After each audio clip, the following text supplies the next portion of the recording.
This is the face of someone who is really, really, really mad.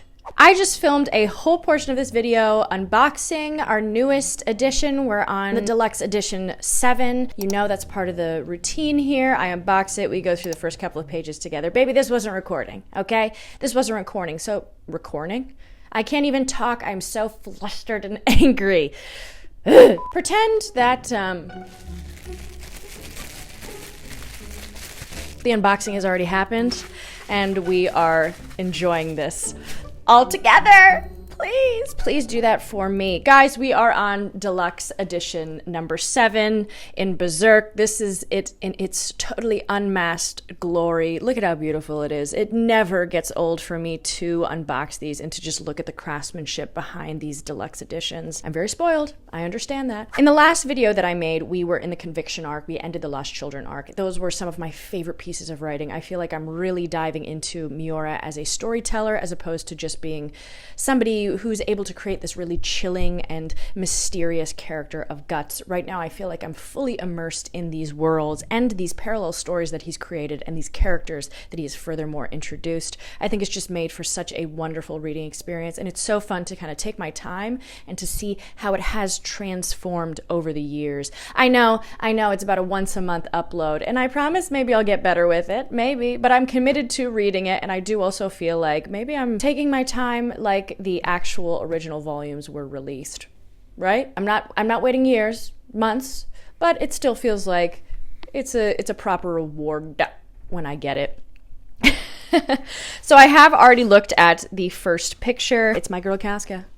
It's my girl Casca, looking shocked, disarmed, and a little afraid for what is probably going to happen to her. I can't imagine that it's anything good. If she's in it, it can't be anything good, right? Contents that we're going to read in this first section: the Conviction Arc, Birth Ceremony Chapter, The Black Swordsman on Holy Ground, Straying, Ambition Boy, Den of Evil, The Reunion, Ambush, The Cliff, Captives, The Iron Maiden, Blood Flow of the Dead Part 1, Blood Flow of the Dead Part 2. We are starting with an image that we had encountered. These troublemakers in the last video, and we've started pretty immediately.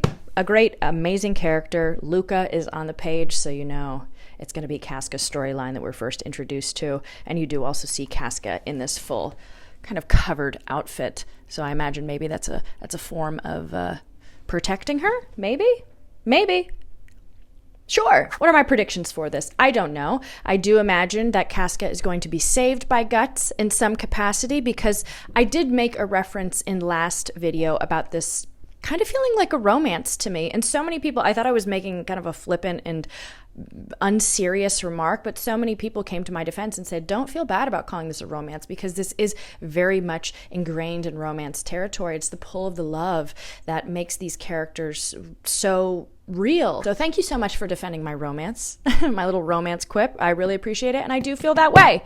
I do. So let's get into reading this. I'm sure there's a lot that's going to happen. But before we get into today's video, I'm sure we're all going to be feeling a little bit stressed. I think we're all going to be feeling a little bit anxiety-ridden, and we might even lose a little bit of sleep over it. And that is why I'm so happy to be partnering with Pulsetto on today's video. Pulsetto is a hands-free vagus nerve stimulator that focuses on relaxing you in as little as 4 minutes by stimulating the vagus nerve for faster, more effective results, and easily integrated into your daily life. Now, what is a vagus nerve? You might be wondering, what is this? Well, vagus nerve has 3 main roles. It is incorporated into the nervous system. It helps serve with communication between the brain and the organs, and central control of inflammation. And Pulsetto's main idea is to stimulate the vagus nerve, and by doing so, it is supporting mood by balancing neurotransmitters and reducing depressive symptoms, shown that there's a 60% reduction in migraine frequency and severity and a 40% decrease in chronic pain intensity, improved sleep length and quality, and supported recovery from daily stress. I personally really enjoy that it is controlled by an app, so you are able to kind of pick and choose what you want to focus on that day. I do love that they have a brain rot option. You can also control the intensity of the stimulation that you want. When I first got started, I was doing it at a 1, but now I'm at about a 4, and I feel very, very great about that. You can also repeat how long you want the stimulation to go. I find that I'm able to do about 20 minutes right now, and I don't even notice that I'm doing it. I can be on the computer, I can be walking around, and I can be reading. A nice hands-free experience. I feel like I don't have to dedicate so much of my life to doing it. It's just incorporated seamlessly into my day-to-day. So if you want to sleep better and feel less stressed, you can do so by clicking the link in my bio and using my code to check out Pulsetto today. Thank you so much, Pulsetto, for sponsoring today's video. Let's get back into reading. Berserk. All right, y'all. How y'all doing? Okay. Settle down, ye, and gather round to talk about the books that I have found. That's the first thing that came to my head, and we're sticking with it. Wow, yes, like I said in the last video that I made about this, I feel like I'm really getting invested in the story so much more now. I feel like it's a lot more storytelling as opposed to just grimness and violence, which is still great.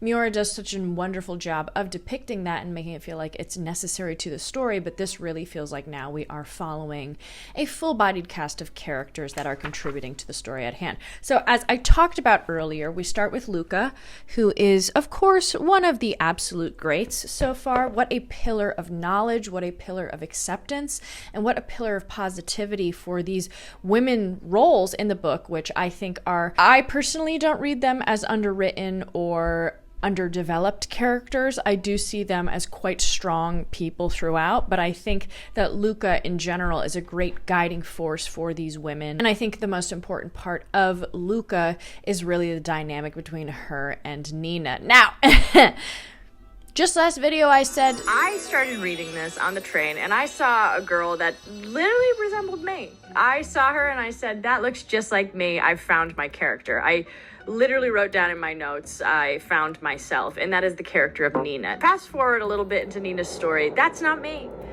I just want the record to show that's not me. That is, that's not me. Because Nina is one of the most conflicted and strange characters that I have ever met. Ostensibly, she looks so virginal and soft and ethereal, you could say, right? Just in the way that she's drawn. I wouldn't say that Nina is inherently bad, but I do think that she's a pretty solid representation of people being so afraid, just like people's natural fear bubbling to the surface and making them make some of the most uninformed decisions. So we open with Nina and we open with Luca, and of course there's a little ambush, and our guy Guts coming in looking hot.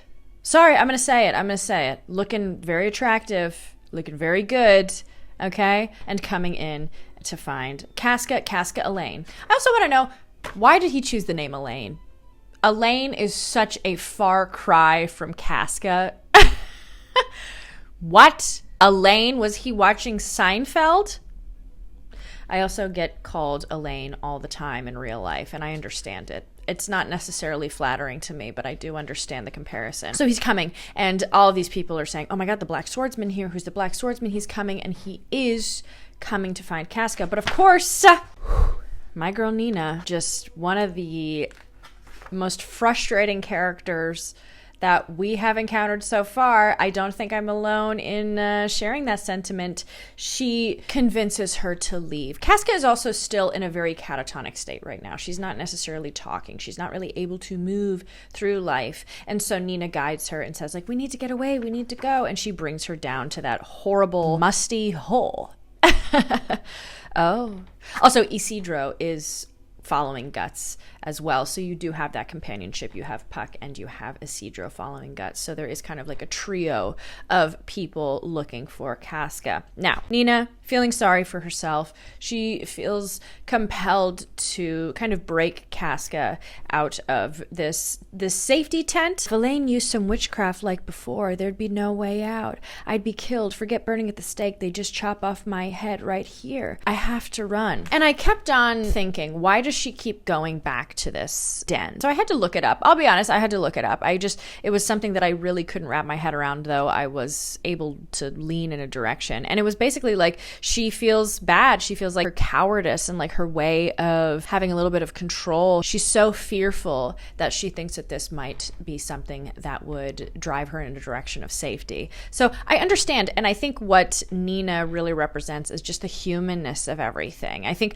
like, I'm always trying to tie back teams, not teams. And I think that Nina is a great representation of the humanness and scope of how a human is really trying to access these crazy things that are happening, okay? Because it feels like the rest of the people here are just watching it happen and okay with it happening to the degree that they're able to go forward and make plans, like Luca and Isidro, all of these people that don't necessarily have otherworldly powers such as Guts and even Casca in this situation. I think that Nina is maybe a representation of just the faultiness of human decision making. So you have all of this happening, and Nina brings them to that cave. It's also at this point that Lady Farnese is entered back into the picture. She has basically been summoned by Joaquin. Joaquin has said that there is something going on in this cave and you must research it. This is the heretics' hideout. You need to check it out. And so she sends her force to check it out. And of course, simultaneously while that is happening, Nina and Casca arrive. And Casca is fitted like an absolute queen. Our sorceress, the Black Witch. Now, Casca is embodying this Black Witch, this sorceress. And it's all because of the brand. It's all of these demons, all of these demonic possessions are starting to flock to her and starting to feel the power that she unwillingly holds. Of course, now we got a new bestie, Isidro and Puck. What a team. What a team. Also, some of the funniest in this is Isidro making like little fantasies, and I think he's also a great representation of the youth and like how naive you can be, just entering right into war without even thinking twice about it and just hoping that you will get the benefit of a womanly warm body at night. Really funny, really great. But he comes to the rescue with his just stone throwing abilities, and I think he also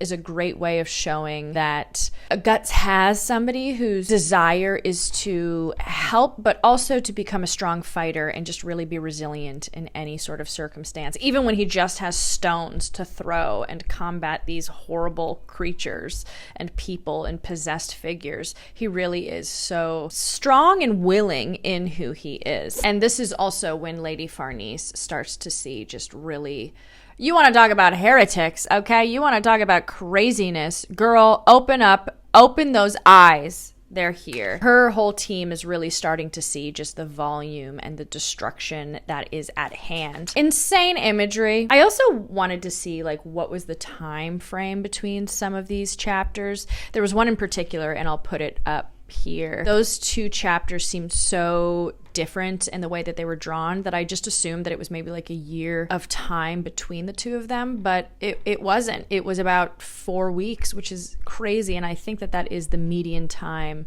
between all of these volumes being released, but it just felt so graphically enhanced. And I don't know, I'd also be really surprised to know what the longest wait between a volume coming out is, because I know I referenced it in the beginning, but I would like to know what it actually was. Lady Farnese, oh, insane. Like, look at that.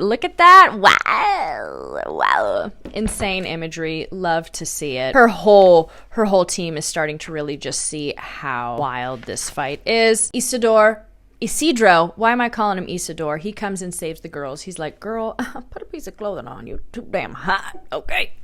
Falls for Nina. We don't fall for Nina. He also sends Puck out to get Guts. And it is with that, of course, our guy comes in, rescues everything. Great drawing, though, and I'll also put a picture up as well. Really great. There starts to become these side-by-sides between Guts and Casca that feel like they could be on a t-shirt, right? This feels like this could be on a t-shirt, you know?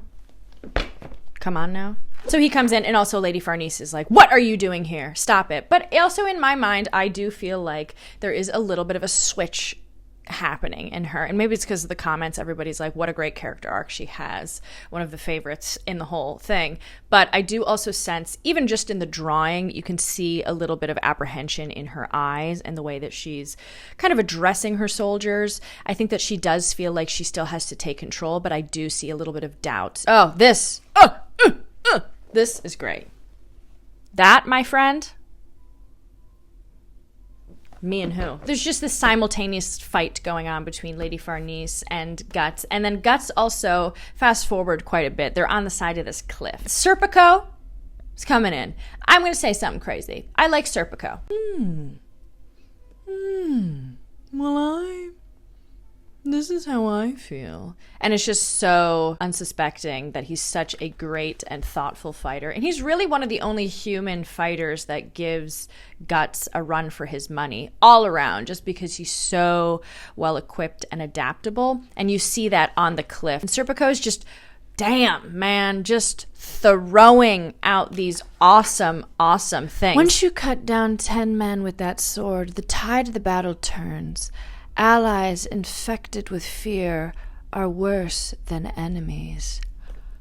What? Unfortunately, Nina and Casca are caught by the soldiers and brought to the tower. And it is with that Luca steps in and intervenes. And then we also have the insane quote, "We already subsist within the current of casualty." Of course, Nina, being the slight coward that she is, she kind of throws Casca under the bus. They come in to take the girls to see who is going to be the first one to kind of speak. And there's this also great line that is spoken by Jailkeeper when he comes to take either Casca or Nina, and he goes, "Your friend's being taken away and you don't say a thing. I can't stand lowlifes who only think of themselves." Fast forward, Casca is brought down instead of Nina. And it's during this time that there is, of course, a little switch. Down in that hole of torture, you start to see, of course, her little brand is activated. And there is this almost like billowing amount of demons that are coming out to grab her. And you start to see a little shift in the perception of how she is received. So it's like this weird thing that she's almost being protected by these demons from Morsgus, this horrible torture, but at the same time her life is just so fragile. She's in such a precarious position because from either angle it's like she's being attacked. So she's basically sucked into this globular demon, and that is where she's almost like petrified, like a petrified fossil in there. And you also have a really nice flashback to Jerome, who is the main John that Luca is with in the beginning of her introduction. You just start to see that he's kind of a generally good guy and he wants to help her out, and I think it's just a really nice callback. They of course encounter the globular demons that have taken over the torture chamber. Everybody has kind of run away to try to get safety because they have no idea what's going on down there, what's causing it. And that's kind of where we end up being right now. I think, like, what am I getting out of those first couple of chapters? I think I spent a lot of time talking about Nina because I think that's like a very human response to it all. I also want to talk about Isidro. I think he is a really great illumination to the fact that Guts is allowing somebody else to help him. I think so often in his story, you're not really seeing him allow somebody else to help on this journey. It feels like such a singular journey because that's how he has been his entire life. But I think with the introduction of Isidro, he's not necessarily really allowing this emotional response to happen, but he's just naturally letting him graduate and like take the lead. There's quite literally a moment where he says, "Take the lead." And I think that's really refreshing and cool about all of this. I think that is where that's like what I'm getting out of that chapter, is just the allowing other people to help, not necessarily having to go it on your own, because I think that is what so much of Guts represents. It's like this lone soldier, not going it alone, allowing other people to help. You see Luca helping Nina. You see Jerome, the main John guy, helping Luca. You're seeing just like this extension of helpfulness that you really haven't seen in a lot of people before. And I think it's like that very human element of life that hasn't really been touched upon because of all this fantastical, monsters and things like that. And I think that this is really, in an odd way, as much as horrible things are happening, I think that this is a very light and optimistic portion of chapters. So I'm really excited to see what happens after that. Let me tell you what we're going to be getting into. Conviction Arc, Birth Ceremony Chapter. The Spider's Thread. Those who dance at the summit, those who creep in the depths. Hell's Angels. Hell yeah. One unknown in the depths of depths. That's very hard to say. The Threatened, Omens, Martyrdom, Collapse, Shadows of Idea Part 1, Shadows of Idea Part 2, Shadows of Idea Part 3. So that's what we're at. Lock in, loaded, let's rock. Ooh, ooh, ah. Ting, tang, walla, walla, bing, bang. Okay, I am just popping in to do a really, really quick little check-in because that section of chapters that was after was quite small. You'll see where I ended up. I'm going to have a big old baby of a chapter coming up after that. But we left off, and Morgus, I forgot to mention, but Morgus was really taking center stage as somebody that was going to combat all of these heretics, really going to show the masterful plan that he had at hand to always be in control. And there was this really crazy illuminating picture of Casca with her demon baby, going all the way back to the demon baby that was infected by Griffith. When I first saw it, I was definitely wrong and thought that it was Guts' baby, but it was infected by Griffith, and that's why it became a demon baby. So you have this really horrible rendering, this horrible foreshadowing of what is about to become right as you start with the chapter. Masgus is living in this world where he feels like he is the epicenter of everything important and great. Incredibly vain in his ways. I hate him. He looks like a Lincoln log ass man. And we hate him. Right as this is all really coming to its boiling point, Guts comes and has to fight off these disciples of Masgus. And there's this crazy one. I haven't really been doing reaction cam in this one, but there's this crazy one that made me go, oh, when I first saw it. I know I haven't had the reaction cam going on right now, but this is, I opened this page, I went, what? When I saw this little... What is that? Whoa, what was that flying baby configuration? Loved it. Crazy work by Miura. Crazy. Luca and Nina are running away, and there's this great moment when Nina is holding her and Luca is holding on for dear life, and she lets go and she goes, Jerome, like, run, everybody run. And Luca is such a badass. What a strong female figure. You have, I would say, 3 central strong female characters in this book. Obviously, you have Casca. She's a little bit debilitated right now, not her usual self. Then you have Lady Farnese, who I would say is strong, even if she is an antagonist at this point in the story. And then you have Luca, which is a resounding yes, amazing, strong character, strong female character in this book. And this whole section just further solidifies why she is so important. So she falls, but she is, of course, saved by the Skull Knight. The Skull Knight. And he takes her to this abandoned wasteland of bodies, and she's like, why the hell am I here? And she gets sucked down into this hole, this like little crawling monster of a hole. And you see that he is, I don't know, is he like the Bahamut breeder? Is that what he is? Is that what he does? Because he has the shape, the form of a Bahamut. He looks exactly like a Bahamut, and he feels like he has a connection with the 4 angels. And I think he is the one who births the Bahamuts. Is that what that is? That's what I'm feeling. I could be so wrong, and usually I am. That's the sort of vibe that I'm getting. And he's really just coursing this story through her, showing her, again, the capability of humans. And again, weirdly enough, I think that the whole theme of this is just humans, human nature, what humans are striving for, what humans are essentially doing to one another, whether it's detrimental or a positive experience. And that is what this really feels like. Then there's this crazy cut to the demons start to morph and take over Albion in the tower, and they truly collapse it. And this is really some of the best artwork that I've ever seen in this.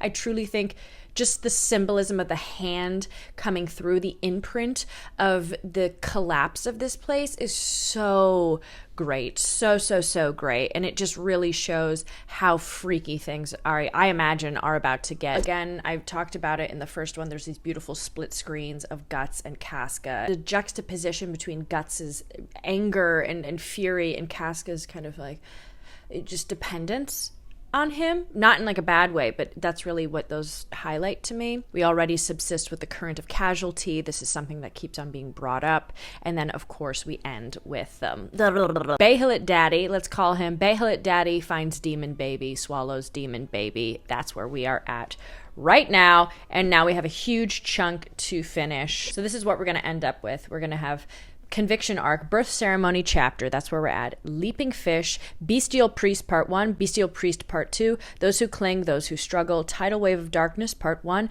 Tidal Wave of Darkness Part 2, Resonance, The Sky Falls, Daybreak, The Arrival, Determination, and Departure.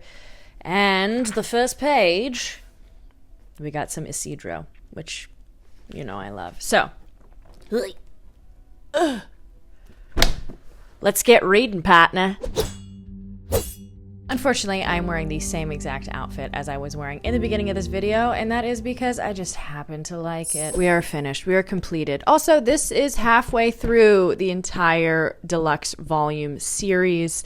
This is really interesting to think where it can continue to go. As I said before, I think that the artwork has graduated so substantially throughout the entirety of this, and I'm just wondering what it's going to look like when I get to volume 14, for example, where this storyline is going to go, because you are already starting to see a lot of these original storylines, things that characters have been striving for being achieved. So I'm just very curious to see where it's all going to go. With that being said, I finished it. What did I like about the end of this one? I think the overall theme that I noticed in this particular section of the books is all about human nature, the fear of humans, human and man's inadequacy, what we're able to fight against and what is able to conquer us. I think probably one of the main characters in this entire collection is Nina. And as much as we grit our teeth and kind of can't stand her presence because she is such a coward, she is a symbol of human fear. And I think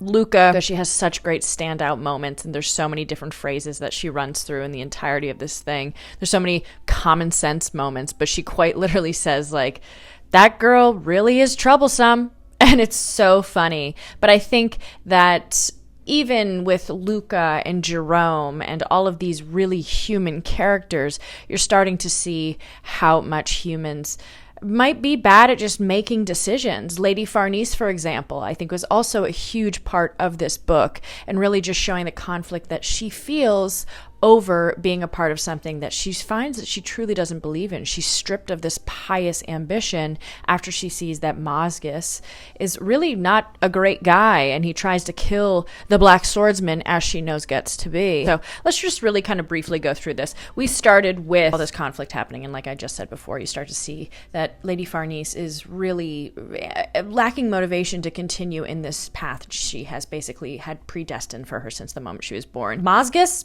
totally transformed. He was Lincoln Logman before. Now he is Fantastic Four. He turns into this crazy rock creature with these insane hands, and Guts has to fight him. And there's this great moment when Guts is about to destroy him, and there's just this knife going through him, and I absolutely loved it. And this blob is just continuing to ebb and grow and really gather, as there's an explanation by Puck, the fear and the bitterness of the people that have surrounded it. Again, going into human fear, going into human inadequacy. All of these things I think are channeled throughout this, just the natural volumes of human emotion. And it's quite literally the blob is expanding because of this very base emotion that we have, this bitterness, this anger, things like that. Great explanation by Puck, and it really, I think, showcases just the behemoth that this blob is about to become, especially with the people kind of pushing against the tower trying to get in. I think you know what part I'm at. If I'm having such physical reactions that aren't necessarily sadness and appalling in nature, I think you know where I've reached. Yeah, this is beautiful. This is beautiful. He's just gotten taller and better at saving her, and that's amazing. Also, like, another kind of funny element that just poked its little head out to me. There's really no mention of a dream in this as compared to the previous volumes, but there's more mentions of nightmares in this. You'll see that with Lady Farnese. She's recalling why did she remember certain things, and it's because of a nightmare that she had. And you don't have that real haziness of a dream like you have in the previous ones. It's a nightmare. Again, I think it's leaning into the human element of all these chapters. And Behelit Daddy, let's not forget about him. He kind of like encourages this blob to continue growing. I'm still trying to find his place in all of this. Feels like he's popping up and I'm not really sure why. And I feel like maybe I didn't even diagnose him correctly, but I'm calling him Behelit Daddy because it feels right. He conjures the eventual demise and the fall of the tower. Does that feel right? Does that feel right? Anyway, the tower completely collapses, and it's going into, like, why did certain people survive? Why did certain people not survive? Obviously, this huge framework of God and whose God is right, things like that are put into this. But the tower collapses, and for a moment, there's this beautiful idea that everything's gonna be okay. Everything's gonna be okay. And then I will say, my least favorite characters, the Kushans. I hate them. Feels like everything's always okay, and then they just appear out of nowhere. And I absolutely hate them. My least favorite characters in this book. And thank God, I hate to say it, Nosferatu Zod comes out, kind of demolishes a couple of them. And you know what? I'm kind of happy about that. As much as I hate to say it, I hate the Kusan or Kushan, however you want to say it. I hate them so much. I'm just a girl. Anyway, Nosferatu Zod comes. And with Nosferatu Zod, you see the arrival of you-know-who, alarmingly looking so much more attractive than he did before. Of course, I am talking about Griffith. And it's strange because in this moment, it's the first time, even though Guts has rescued Casca, it's this first time that she's really trying to make a noise, and you can quite literally see her grasping after him. And it's honestly a little heart-shattering to see that she still is so compelled to reach for him, even though Guts has literally traversed the world to save her. And he flies off with Nosferatu Zod, and it's leaning into, I think, where the next bit of the chapters are going to go. So what did I get out of this mostly? I think really, again, this is looking at human fallacy, where humans can rise and where humans can fall. There was a ton of monster elements in this, but I think truly the biggest monsters are sometimes those that aren't fake, that are real. Hate to sound like Mr. Rogers, but feels like that's the truth of this, is that people can be just as much of monsters as actual monsters are. I also think it's really nice to see that Guts is kind of rebuilding the Band of the Hawk with Isidro. Even though Isidro's leaving at the end, I think it's nice to see that he is opening up his heart and open to dealing with new people all over again. I really liked this. I think that this is some of my favorite storytelling throughout all of this. I do look forward to what's going to happen next. I say that in every single video, but it feels like right now I really am having a collected story map going on. Also, yeah, Lady Farnese wants to follow him. Forgot about that totally. Now I understand why everybody says that they like her. She wants to follow the Black Swordsman, and she's choosing her own God, basically, in this sense. She is such a religious character, but she's choosing her own beliefs right now, and I think it's the first time that she's ever done that. So I think that that's a very important little side line. And I also sense, maybe it's just like my bias coming on, but I think there's going to be a romance between her and Guts. I feel that. I don't know. Let me know what you think. Did I have any of these things right? I feel like I'm usually getting things a little bit wrong, but I'm trying to read with how I view things. I'm always open for people telling me what I missed and maybe what isn't correct in my analysis of things, but I would love to know. And before we leave, I just want to say, if you want to check out Falsetto, you can do so by clicking the link in my bio or scanning the QR code on the screen. You can claim your exclusive 10% off offer with my code ANNAWALLACE10, and it is risk-free thanks to the 30-day money-back guarantee. Anyway, you guys are wonderful. You're fabulous. Thank you so much for being here. I will see you